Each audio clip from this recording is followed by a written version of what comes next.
The Minion Necromancer, arguably the most popular and desired role for any Necromancer across any game, and it's certainly no different in the father of Bone Daddies in Diablo 4. In this video today, we're finally going to be diving in on my overhyped Minion build using both Golems and Skeleton Minions. A member of our team, Smog, has compiled a painstaking level of research for you guys, looking at every basic, every core, and mixing and matching everything in between to get what has allowed him to conquer tier 40 plus nightmare dungeons at level 74, meaning the mobs were level 90 plus, whatever the hell that means. But some things to kind of keep in mind with this build is that it is framed from an endgame perspective, but it can be used as a leveling build, which we will cover. More on what that means when we get into the skill section. But if this is your first time on my channel, the way I do things here is by upfronting the knowledge within my videos to help you decide if it's the right one for you. So with that being said, you can find the entire build linked in the description. Within that link, you'll also find a link to a Google Doc which explains every single skill choice, every Paragon point, glyph, literally everything. Smog has put together a 15-page document for those that just want to really get into the details of this, and it's there for your viewing. You can navigate to any part of this video using the chapters in both the timeline and the description if you'd like to just jump ahead. And if that's all you wanted to know and you'd like to just read up or look at the build on your own, then please feel free to head out. I want to get you back to summoning legions in Sanctuary as fast as possible. If you are heading out, please don't forget to like, comment, and or subscribe. Each one of those things does truly help me out in a very huge way. Also, I have a massive playlist filled with all my guides and how-tos for Diablo linked in the description, as well as at the end of this video if you need help with other subjects. Lastly, please don't forget to follow me on Twitch, where I will be streaming Diablo 4 as well as plenty of other games. Well, let's get started here on the best Minion Necromancer build in Diablo 4.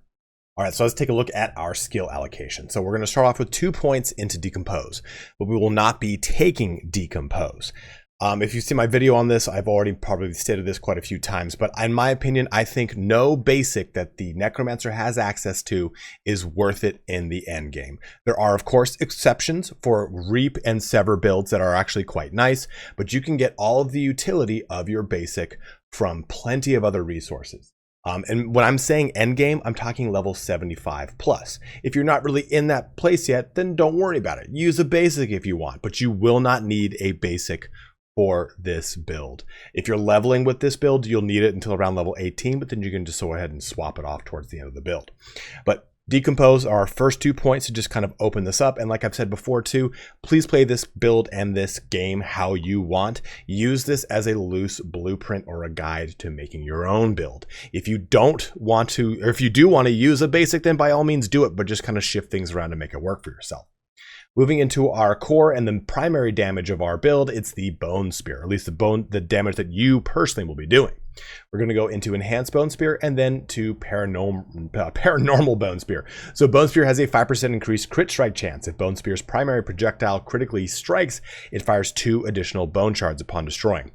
Couple this with the aspect we're going to talk about, and we're going to get a ton of utility out of this ability. And just to look at that aspect, the splintering aspect here is going to give us the capability to so that Bone Spear's primary attack makes enemies hit beyond the first vulnerable for 1.5 seconds to 2.5 seconds. Bone shards from Bone Spear deal 50 to 100% bonus damage to vulnerable enemies and pierce them. So this is really going to stack up a ton of damage for us in conjunction with that choice of Paranormal Bone Spear. It's why we're not taking Supernatural Bone Spear, because that aspect is going to give us the vulnerable we would otherwise need. And I'll state this later in the video, but our minions are going to get 100% of our vulnerable, whereas typically with all of our other stats, they only get 30%. So it's actually pretty crucial. We're going to be using Hewed Flesh. So this way that we have a good amount of corpse generation just simply through lucky hit. And Bone Spear has a base lucky hit of 50% without any gear into consideration at all.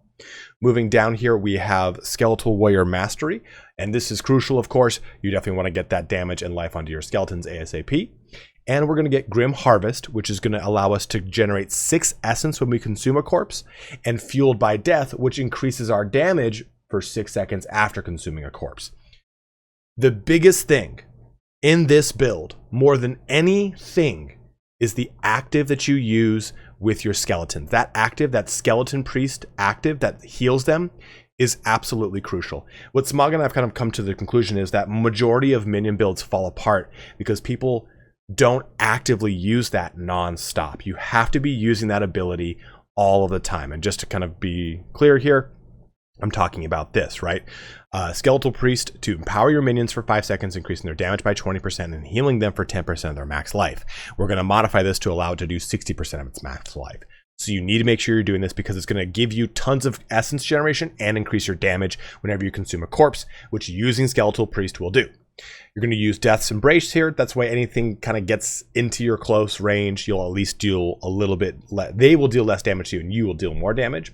We're definitely going to get our Skeletal Mage Mastery passives here to increase the damage and life of them, and Death's Reach. You're pretty much going to be hanging out with your Skeletal Mages. So this is going to be a 12% increased damage to anything that is distant, which is not in close combat. That's the distinction between close and distant. Then you've got Decrepify here. This is going to be your AoE stun of, or I'm sorry, AoE slow, of course, which gives us a source of CC, which is crucial for our control glyph, which we'll be using on our board. But mainly here, this gives us 20% less damage for not just ourselves, but for our minions. And then when we push this down into Abhorrent Decrepify, lucky hit, enemies hit will, while afflicted with Decrepify, have up to a 15% chance to reduce your active cooldowns by 1 second. This is another really big block of the build because this will allow us to have our ultimate uptime not far more better. That is not the sentence I want to use. It'll allow us to have a far better uptime on our ultimate because with the high lucky hit of our Bone Spear and just shooting that all over the place, this is going to reduce that cooldown, allow us to use our ultimate quite a bit. Moving down, we're going to have Corpse Tendrils, which is a really, really great ability. It's a pixel pull, which means it's going to pull everything into one point. It's going to stun things, and it's going to deal damage to them. Then it's going to eventually slow them once we get enhanced tendrils, and then it's also going to generate blood orbs for us. Now, we are not choosing Plagued Corpse Tendrils because remember that aspect is what's generating the vulnerable from Bone Spear for us, so we don't actually need this. Instead, we can get some additional utility with essence or damage or anything else that blood orbs can generate for us through Paragon points and aspects. So it's a really nice little bit of utility for the build. Also, we're going to get Necrotic Carapace. So when a corpse is formed from your skills or minions, fortify for 6% base life. So we're taking Reaper minions. This is going to allow us to have a ton of fortify from those minions. And also, whenever we generate a corpse through lucky hit, we're going to get a little bit of fortify. So this is going to allow you to have nearly like 100% fortify almost all the time. You'll just have a ton of fortify uptime. Moving into the last portions of the build, we're of course going to go with Golem Mastery. Our ultimate is going to be Army of the Dead, which you might think is underwhelming, but we'll talk about that in a little bit. So when Army of the Dead's volatile skeletons explode, they have a 15% chance to leave it behind a corpse. Guess what that's going to do? It's going to fortify you. And then we're also going to get Supreme Army of the Dead, which is going to allow you to raise your skeletal warriors and skeletal mages. So what's really nice about Army of the Dead here is you can think of it as a defensive aspect. A defensive skill because of an aspect. And what's also nice is there's a bit of utility because of Supreme Army of the Dead. When you get killed and you come back into the fight, you are going to be able to use Supreme Army of the Dead and bam, you get all of your warriors and skeletal mages up immediately, which is a very, very nice little boon to just kind of get you back and up and running quite quickly. And you're going to have quite a few minions, right? You're going to have a total of 12 minions. It's like 6 warriors, 5 mages, and 1 golem. So when we kind of go back up to here, go to our gears and skills, we're going to take a look at aspects of in Yielding Commander's aspect. While Army of the Dead is active, your minions gain 70 to 100% attack speed and take 90% reduced damage. That is what makes this such a good defensive capability. You can use this, you pop this, and now your minions are only taking 90% damage. It's a very good thing. But also, of course, that attack speed is going to be huge. We're going to stack so much attack speed into these minions that it's going to basically give you this oh shit button that just turns them on into rabid little beavers that attack and kill everything. So they will have tons of durability and tons of increased damage with that increased attack speed, because we'll be shooting stuff as skeletal mages, which generates you essence, or killing things as reapers, which generates you corpses, which generates fortify. Tons of layers here. Now for our passives, we're going to get all 4 of these, of course, bonded in essence. So now your skeletal priest, rather than healing 10%, it's an additional 60. So that is 70% max life heal. Absolutely great. And maybe I got the math wrong there. I don't know. I'm kind of dumb. But then we get Death's Defense. So your minions cannot lose more than 30% of their max life from a single damage instance. This is a very big one because it's going to keep your minions alive in the long term. Like I've said before, People run into a lot of issues with their minion builds and their durability of their minions because it's a very active playstyle. I think they're probably looking at it a little bit more passively, like you would like a D2 Necromancer, but it's really not that way. You need to make sure you're using that Skeletal Warrior active, or Skeletal Summon active, to keep them healed. Death's Defense is going to make sure that they cannot die in one hit, let alone 3 solid hits, right? It's going to take 3 30% damage hits to kill them, more or less. Well, like 3.5. But then we get Inspiring Leader. After you've been healthy for at least 4 seconds, which you will be, you and your minions gain 12% attack speed. This is more attack speed. They're just going to keep layering into them. And your minions deal 30% increased damage while you are close to them.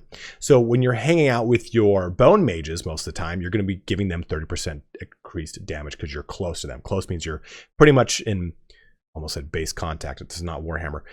In close combat contact, pretty much.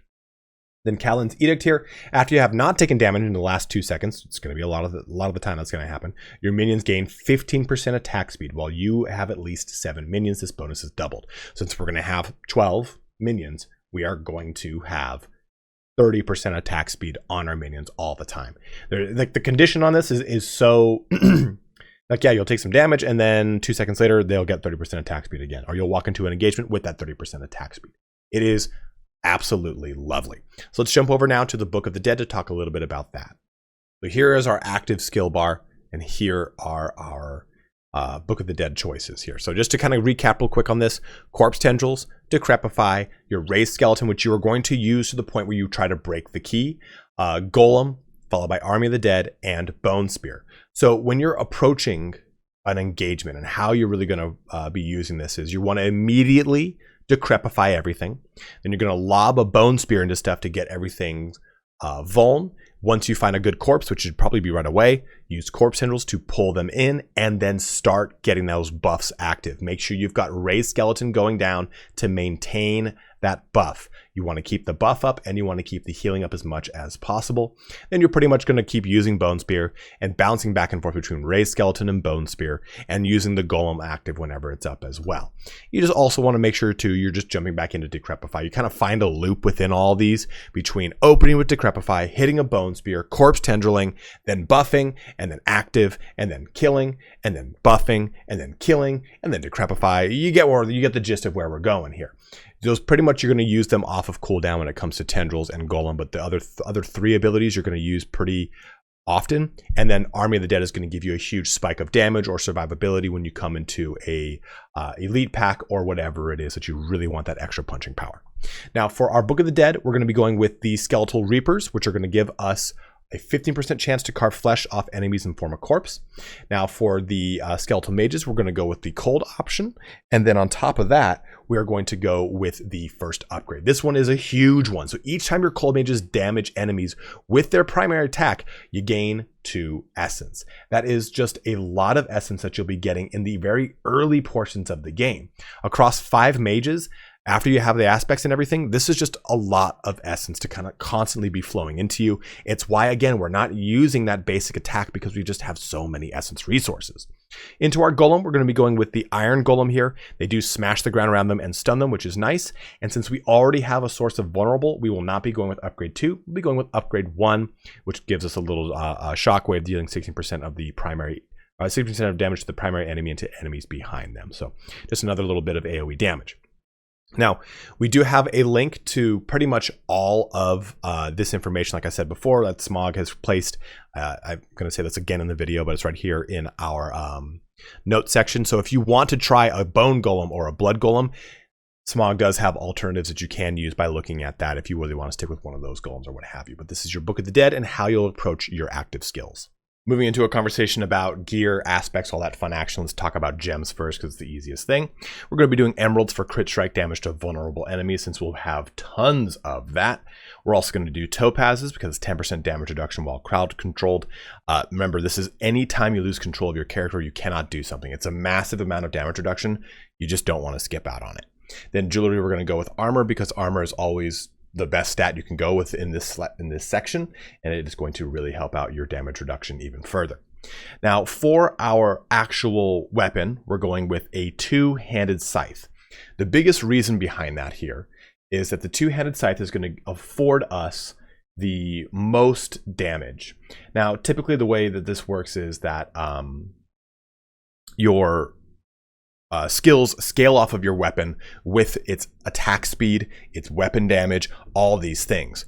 Well, for some reason, the way that the minions work, it only really scales off of the raw damage value, not the DPS, the two damage values that give a range, right? Where it says like, oh, it does like 500 to 800 damage.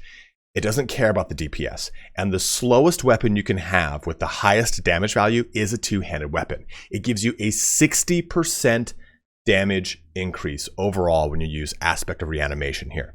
So your skeletons gain increased damage while alive, up to 20 to 30% after 10 seconds. Remember, this is a two-handed weapon, so it's going to get a 100% bonus here. So it's going to be a 60% bonus to their damage. And because you're using a two-handed weapon, it's going to scale off of the raw damage of the weapon, and it gives you just a ton of damage. And on top of it, the scythes have affixes that can roll that will give you benefits for your necromancer. And if you take a look at this build guide, you can see every single affix I recommend for each location. So for example here, this is the weapon, so we're recommending vulnerable damage, crit strike damage, damage to crowd control enemies, and intelligence. For our helmet, we're looking at max life, cooldown reduction, total armor, and ranks of decrepify, but this is just going to increase your number of skeletal mages by 2 with the vicious aspect. Aspect of the protector is probably one of my go-tos for the chest piece because it gives us such a substantial amount of barrier. Why you need to focus on this is the barrier also, here, let me scroll up a little bit. The barrier also goes to your minions, and that's crucial, right? So all of your minions are going to get this barrier. That is lovely. But we're also going to get summoning skill damage, total armor, max minion life, and damage reduction from close enemies. All absolutely crucial affixes. And if you want just kind of the general priority of the affixes, it's here in the notes section at the bottom. And we kind of explain why you choose every single one and which one has like top priority over the others, for example. Moving into your gloves. Unyielding Commander, we talked about this with the ult, but it gives your ult a huge amount of survivability to your minions and increases their attack speed by quite a bit. We're going to go with Ranks of Bone Spear here to significantly increase your damage, lucky hit chance to restore percentage primary resource, which is essence for you, of course, and then attack speed. For Aspect of Hardened Bones here, while you have 7 or more minions, because remember we're going to have like 14, 13, whatever it is, your minions gain 15 to 20% increased damage reduction. So it's a nice 20% DR on your minions, which is just lovely. Max life increase, total armor, dodge chance, which is awesome because it just outright mitigates damage, and then damage reduction from distant enemies, which you will be dealing with quite a bit. Then we have Bloodgetter's Aspect, which is the same thing as Vicious, but for Skeletal Warriors. Should just get 2 more Skeletal Warriors. Movement speed, dodge chance, damage reduction while injured, and essence cost reduction. I cannot stress enough movement speed here, because you are playing theoretically the slowest class in the game, because you don't have a dedicated movement ability. So definitely get movement speed on your boots. Into your amulet, we get Aspect of Frenzied Dead. So each time one of your summoning minions damages an enemy, they gain 10 to 14% attack speed for 3 seconds, up to 30 to 40%. It's substantial. And because it's also going onto an amulet, these values are increased by a further 50%. Cannot recommend it enough. Minion attack speed here, dodge chance, movement speed, and summoning skill damage. For your 2 rings, you're going to go with,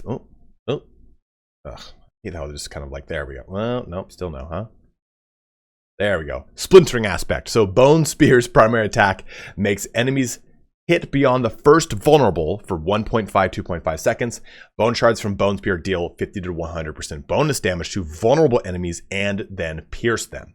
So this is what's going to enable you to send vulnerable throughout everything on the battlefield, because your Bone Spear is just going to be exploding, doing damage, but then just tossing vulnerable all over the place. It is absolutely crucial for the build. I feel like I've said that for every single goddamn aspect, but I'm not even lying. Max life increase here, vulnerable damage, lucky hit chance, and then max minion life. That's how you'd be going out with that. Now, you also want to go with the Ring of Mendel. Now, I know this is unique, and if you don't have it, we'll talk about some alternatives here, but lucky hit chance, minion attack speed, health, and thorns. But while you have 7 or more minions, you gain lucky hit up to a 10% chance to empower all of your minions, causing the next attack from each to explode for physical damage. It's a really strong ring. You definitely want to get this possibly you definitely want this as ancestral. If you get it as a normal legendary or a sacred, it's fine to kind of hold over until you get that upgraded version of it. But if you don't have the ring, you'd want to go with Aspect of Grasping Veins. So this is going to give us crit strike chance for 6 seconds whenever you cast Corpse Tendrils. And as we now know, right, with the way Decrepify works, Corpse Tendrils is going to be off cooldown majority of the time anyway. And also we're going to deal 30 to 60% increased bonus crit strike damage to enemies damaged by Corpse Tendrils. So we're just going to be doing a ton more damage utility until you get that Ring of Mendel. As far as the affixes, you just go with the same ones right here, right? Max life, vuln damage, lucky hit chance, and max minion life on that ring with the Aspect of Grasping Veins, which is nice because that is a Codex aspect. You can get that pretty quickly. In fact, I think a lot of these are Codex aspects. Okay, I lied. Not all of them, but a good chunk of them are. But that concludes our little discussion here about gears and affixes. So for the Paragon board, I'm going to show you the completed Paragon board, but then we're going to talk about the glyphs and roughly the order in which you should be putting them in. Again, all this is put into the Google Doc as far as every single Paragon node and how you select it. I think me putting it into this video in its entirety just makes the video far too long. So let's talk about the glyph sockets because they are by far the most important things of the build. And then we'll talk about roughly your board's selections here, right? So we're going to be going with our first glyph socket to be control, but this is not the first glyph that you put to level 15. In fact, this is the last glyph. You and your minions deal 10% increased damage to slowed or chilled enemies, or instilled 20% increased damage to stunned or frozen enemies. Always really nice, always really great. But the big one we want to focus on here is the next one in the cult leaderboard, which is our first board after we get beyond the starting board. And that is going to be Dead Razor. So whenever your minions deal damage to an enemy, that enemy takes 1% increased damage from you and your minions up to 12%. It's so huge. Also, Paragon nodes within range have a bonus to their minion damage and damage reduction modifiers.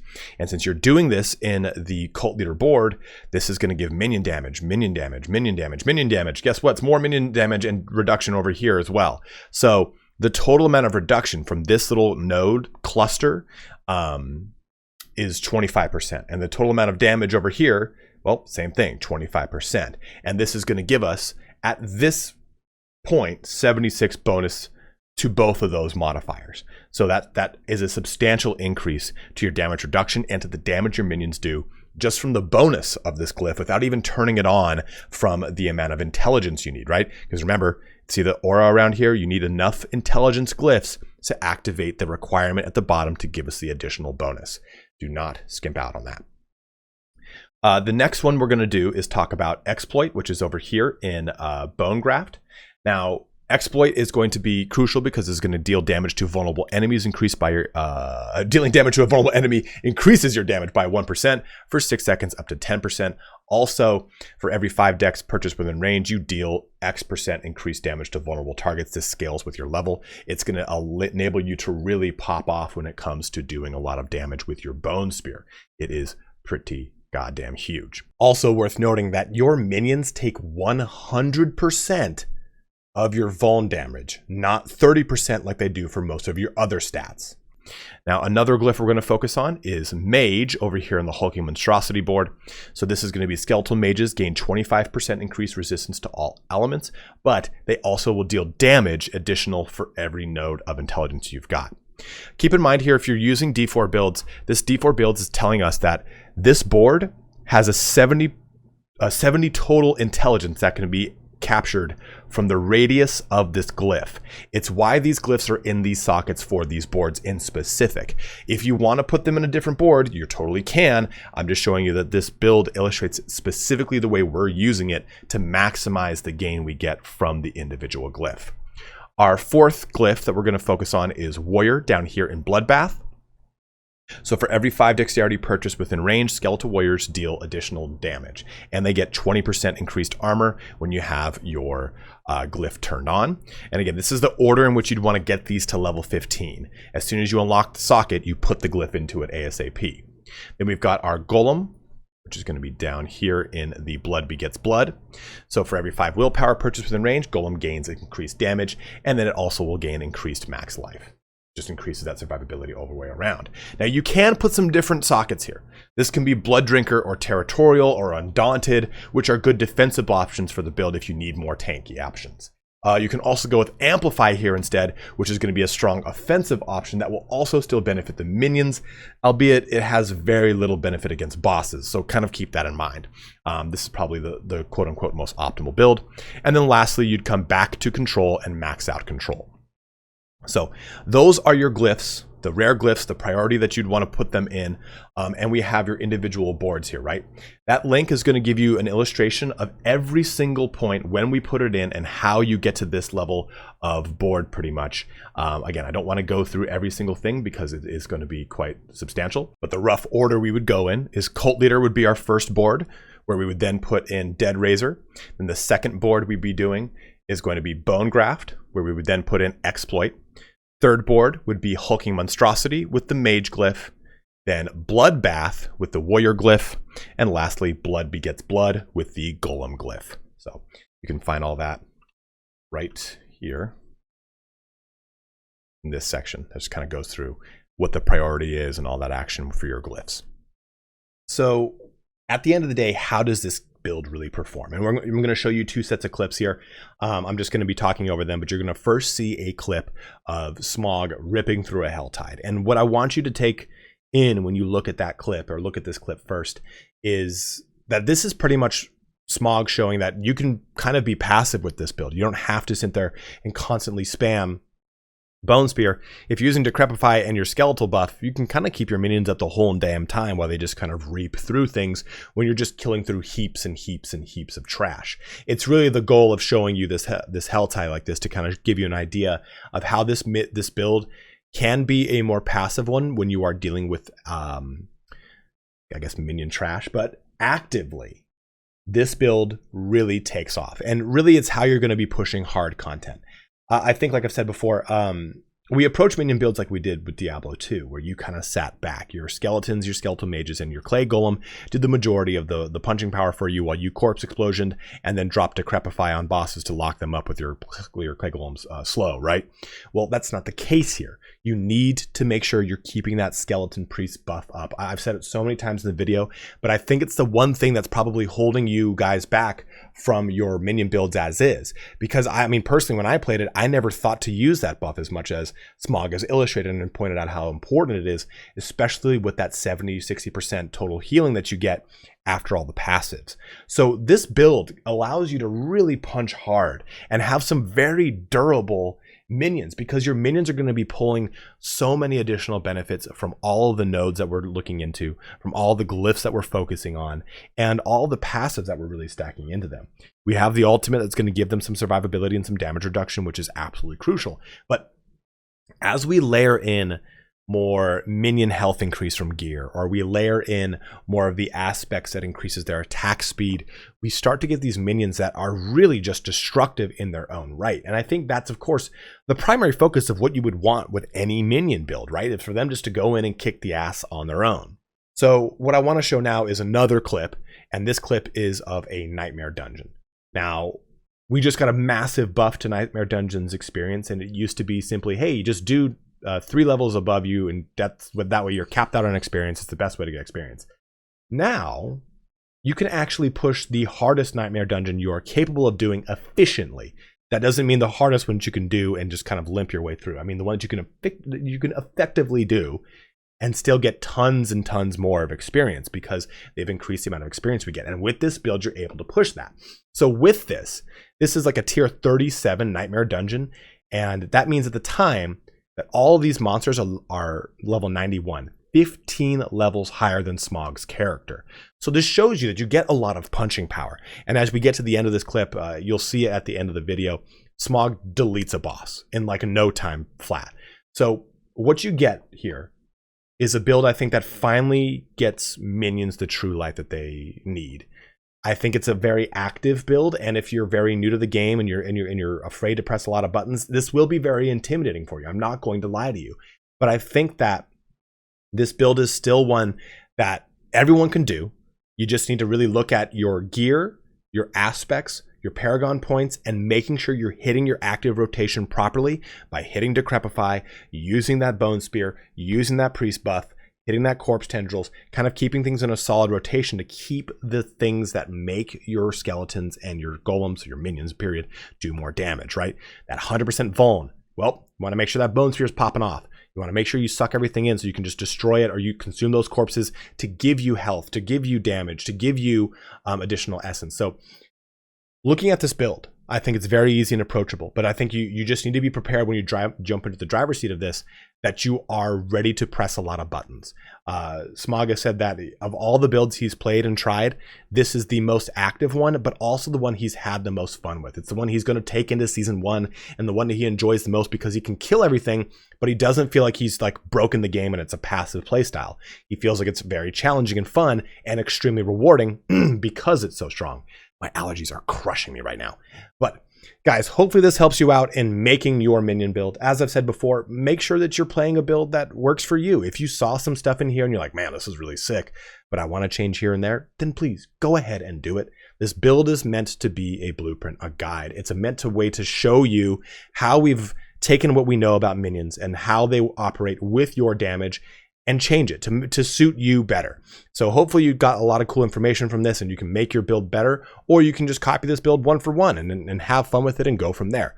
If you have any questions, you're running into complications with the build, please let me know in the comment section below. We spent a lot of time and research into this. So if something's not working, it's probably something that's wrong with an aspect or a paragon point or a skill or something of the sort. And we'll help kind of step you through that process to help kind of get you back online or whatever it is.